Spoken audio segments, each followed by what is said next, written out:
នម្ដា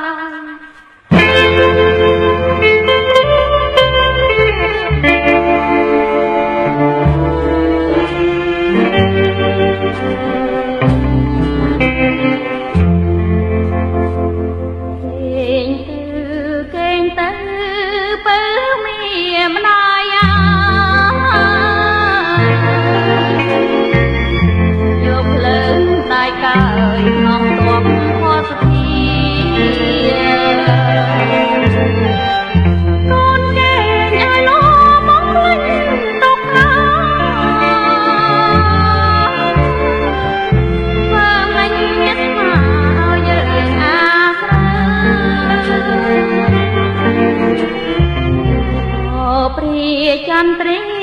ចាយចាំងស្រឡាវាស្មីគឺច្បាំងដែលចិត្តមកសើខ្ញុំយន់ស្ញាប់បនកណ្ដោព្រៃជ្រៅក៏ណាយគេណាយនៅបងពេ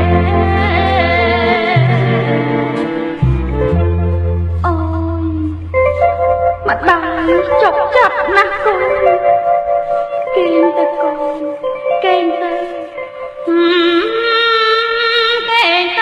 បើម្ដាយ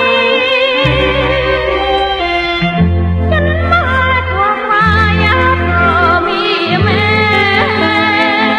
ខ្ញុំកើតមកផងគេ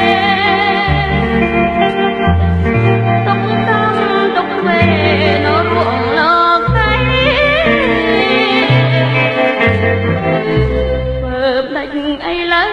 មកត្រូវវាយកកម្មបបោកំសាចាប់ព្រៃ